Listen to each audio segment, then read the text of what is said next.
আল্লাহর নবীর হাদিস, বাইহাকি শরীফের হাদিস। নবীজি বলছেন, পৃথিবীর জমিনে 4 শ্রেণীর পুরুষ আছে, এরা বড়ই ভাগ্যবান, এদের ভাগ্যটা বড়ই ভালো। মিলায় নেন তো এই 4টা কোয়ালিটি আপনার মধ্যে আছে কিনা। যদি থেকে থাকে, নবীজির ভাষায় আপনি সৌভাগ্যশীল পুরুষ, ভাগ্যবান পুরুষ। হাদিস খানা ইবনে আব্বাস থেকে বর্ণিত, আন্না রাসূল সাল্লাল্লাহু আলাইহি সাল্লাম কল, আল্লাহর নবী বলেছেন, আরবাউন মান উতিয়াহুন্না ফাকাদ উতিয়া খায়রান কাসীরা, ফাকাদ উতিয়া খায়রান ফিদ দুনিয়া ওয়াল আখিরাহ। 4টা বৈশিষ্ট্য যার মধ্যে থাকবে, 4টা কোয়ালিটি যে পুরুষের মধ্যে থাকবে, এই পুরুষটা সৌভাগ্যশীল। আর 4টা গুণ যারা পেয়েছে, আল্লাহ রাব্বুল আলামিন দুনিয়া এবং আখিরাতে তাদেরকে চমৎকার কল্যাণ দান করেছে। 1 নাম্বার, লিসানুন জাকিরুন, যেই পুরুষগুলো তাদের জিহ্বা দিয়ে বারবার আল্লাহর জিকির করে, আল্লাহর স্মরণ করে, আল্লাহর ইবাদত করে। এক কথায় পরিষ্কার, আল্লাহ পাক যাদেরকে জিকির করার মতো একটা জবান দিয়েছেন, জিহ্বা দিয়েছেন, যারা আল্লাহর জিকির করে, এই জিকিরকারী পুরুষগুলো অত্যন্ত সৌভাগ্যশীল।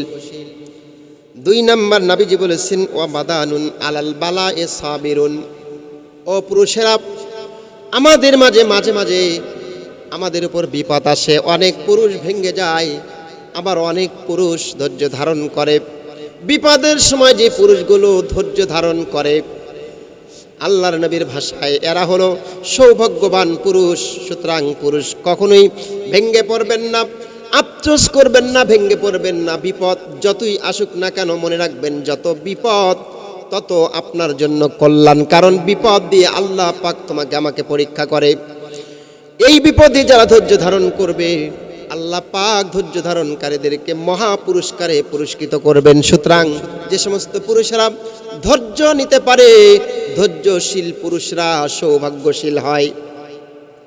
আমার বন্ধুরা, 3 নাম্বার, নবীজি বলছেন, ওয়াজাওজাতুন লা তাবঈহি খাউফান ফি নাফসিহা ওয়া লিমালিহা, যে সমস্ত ভাইরা এমন একজন স্ত্রী পেয়েছেন, যেই স্ত্রীর নিকটে তোমার সম্পদ, তোমার সম্ভ্রম আমানত থাকে, ঠিক থাকে, সঠিক থাকে, এমন যে সমস্ত নারীরা আপনারা যারা পেয়েছেন স্ত্রী হিসাবে, আল্লাহর নবীর ভাষায় সেই সমস্ত পুরুষেরা সৌভাগ্যশীল। অনেক ভাই রয়েছেন যাদের সব আছে, কিন্তু স্ত্রী পেয়েছেন এমন, যার কারণে আপনার পুরো সংসারটা অশান্তিতে ভরপুর, শান্তি পান না। এরকম স্ত্রী অনেক ভাই পেয়েছেন, কিন্তু আল্লাহ রাব্বুল আলামিন যাদেরকে সুন্দর একটা স্ত্রী দিয়েছেন, যে স্ত্রীর কাছে তোমার সম্পদ, তোমার ইজ্জত সব কিছু রক্ষিত থাকে, অবশ্যই সেই পুরুষটা সৌভাগ্যশীল একজন পুরুষ।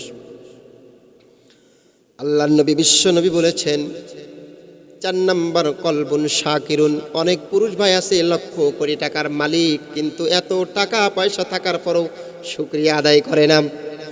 অনেক ভাই আছেন, সামান্য অর্থ আছে, সামান্য ছোট্ট একটা বাড়ি আছে, এই ছোট্ট বাড়ি থাকার পরও, সামান্য অর্থ থাকার পরও সব সময় কলব দিয়ে জিকির করে আল্লাহর আলহামদুলিল্লাহ আলহামদুলিল্লাহ।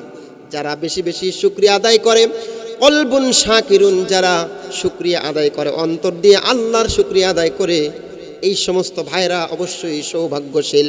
আল্লাহ রাব্বুল আলামিন আপনাদেরকে সৌভাগ্য হিসেবে কবুল করুক, আল্লাহুম্মা আমিন।